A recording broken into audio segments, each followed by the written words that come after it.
पहले तो लोगों को शक हुआ कि कहीं लालजी नाम के आदमी ने ही तो नहीं भेजा है इसे तंत्र मंत्र करके।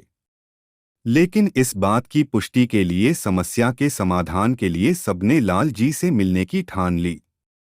कुछ व्यक्ति उस आदमी के घर के सदस्यों के साथ मिलकर जो गांव उसने बताया था उस तरफ चल पड़े लालजी से मिलने। जब वो लोग लालजी के पास पहुंचे तो उन्होंने सबसे पहले ये आजमाया कि कहीं इसी आदमी ने तो कोई तंत्र मंत्र नहीं किया। इस बात की पुष्टि के लिए उन्होंने आसपास के लोगों से पूछताछ की। सबने बताया कि वो तो जल्दी पूजा भी नहीं करता, तंत्र मंत्र की तो बात ही दूर है। इस बात ने सबको सकते में डाल दिया और अब वो लोग लाल जी के पास पहुंचे और उन्हें सारी घटना से अवगत करवाया। लाल जी पहले से ही भूत प्रेतों के नाम से भागा करते थे। जब उन्हें पता चला कि कोई भूत प्रेत उन्हें बुला रहा है तो उन्हें पाँव के नीचे से जमीन सरक गई और उन्होंने जाने से साफ मना कर दिया। इस बात से वहां मौजूद लोगों को इस बात की तो तसल्ली हो गई थी कि ऐसा आदमी कोई तंत्र मंत्र नहीं कर सकता। फिर उन्होंने लाल जी से साथ चलने और उससे बात करने के लिए कहा। लाल जी किसी भी कीमत पर राजी नहीं हो रहे थे। आखिरकार जब उनके बड़े भाई और आसपास के कुछ बुजुर्गों ने उन्हें समझाया तो वो जाने के लिए राजी हुए, मगर अकेले नहीं, साथ में 4 लोगों को साथ ले गए। वहां पहुंचने पर लाल जी के पसीने छूटने लगे थे। आखिरकार लाल जी और उसका सामना हो गया। कौन हो भाई और क्यों मेरे नाम का शोर करके कर रहे हो? लाल जी ने उससे पूछा। मुझे बस अपने हाथ हमेशा की तरह दारू पिला दो, मैं चला जाऊंगा, उस आदमी ने लाल जी के सामने हाथ जोड़कर कहा। वहां मौजूद ऐसे दृश्य को सब आंखें फाड़ फाड़ कर देख रहे थे। एक प्रेत कैसे बिना सिद्धि वाले आम आदमी के सामने हाथ जोड़कर बात कर रहा है? हमेशा की तरह? अबे मैंने कब तुझे इससे पहले दारू पिलाया है? लाल जी अब उससे बिना डरे बात करने लगे थे। लाल जी मजाक न करो। हर हफ्ते मुझे दारू का भोग देते हो, उससे मेरी प्यास मिट जाती है। थोड़ी सी दारू दे दो, चला जाऊंगा, वो फिर से विनती करने लगा। अब लाल जी को झल्लाहट होने लगी और वो थोड़ा तेज आवाज में बोलने लगे। अबे क्यों झूठ बोलता है? मैं तो जनता भी नहीं, तू कौन है? मैं तुझे क्यों दारू देने लगा? हर हफ्ते तो मुझे दारू देते हो अपने घर के पीछे आकर और पूछते हो कि कब दारू दी। वो हंसते हुए बोला। वो लाल जी हर बात ध्यान से सुनता और जवाब देता और उनके झल्लाने पर हंसता, जैसे कि कोई आम आदमी अपने किसी प्रियजन के साथ व्यवहार करता है। ये बात सुनकर लाल जी के माथे पर चिंता की लकीरें उभर आई। ये भोग तो पहलवान बाबा को देते थे, ये भोग इसे कैसे मिलने लगा? वो भोग तो ये अर्थान वाले पहलवान बाबा को देता था, तू बीच में कहाँ से आ गया?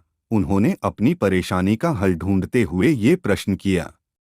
तुम ही तो भोग देते हुए कहते थे, पहलवान बाबा भोग स्वीकार करो। अब उनके अर्थान से पहले वहां रेल की पटरी में मैं ही तो रहता हूं और मैं भी पहलवान ही हूं।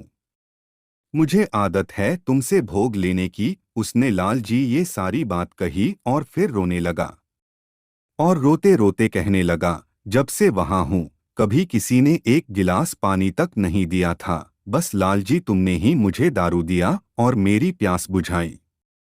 मैं तो बस तुम्हें ही जनता हूं। ये बात सुनते ही लाल जी और वहां खड़े उनके बड़े भाई की पैरों से जैसे जमीन सरक गई हो। उनका पहलवान बाबा को दिया जाने वाला भोग कोई पहलवान नाम का प्रेत ले रहा था। क्या तू वो भोग ले रहा था? अर्थान वाले पहलवान बाबा ने तुझे कुछ नहीं कहा? असमंजस में फंसे लाल जी अपने सारे प्रश्नों के उत्तर जानने में लग गए। उधर उस आदमी का परिवार चाह रहा था कि जल्दी से जल्दी ये प्रेत उसका शरीर छोड़ दे और वो ठीक हो जाए। बाबा क्या कहेंगे? तुम भोग दे रहे थे मेरा नाम लेकर और मैं ले रहा था। इसमें न मेरी गलती न तुम्हारी गलती, तो बाबा क्यों कुछ कहेंगे?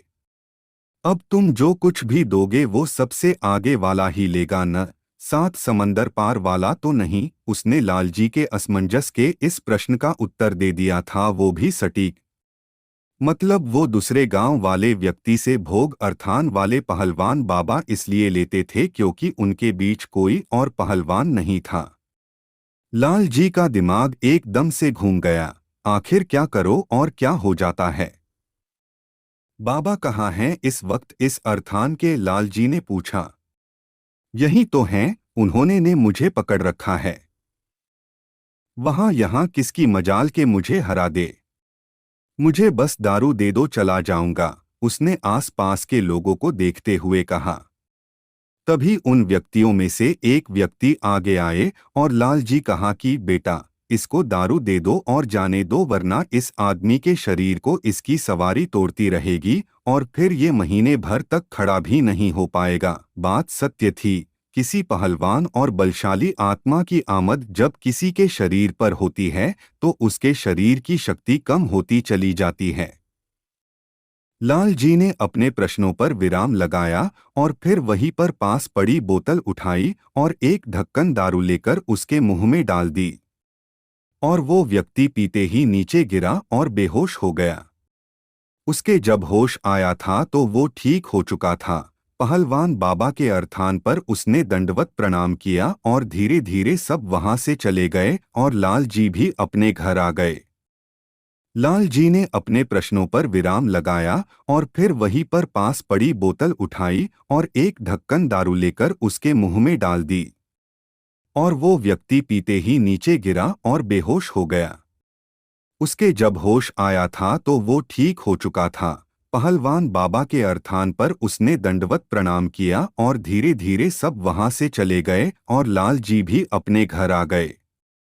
घर पहुंचते ही उनके बड़े भाई ने पहले पूरी घटना और जो कुछ वो करते थे लाल जी से पूछा। उसके बाद अच्छे से उनकी खबर ली। उनके आलस्य के कारण कितने ही वक्त से पहलवान बाबा को भोग नहीं पहुंचा था और प्रेत तो रीझ गया सो। और अगली बार से लाल जी की जगह उनके बड़े भाई ने अर्थान पर जाकर भोग देने की जिम्मेदारी ली और उसका निर्वाह करने लगे। करीब 1 महीने तक सब कुछ ठीक ठाक चला, मगर 1 महीने के फिर से एक अजीब सी घटना घट गई।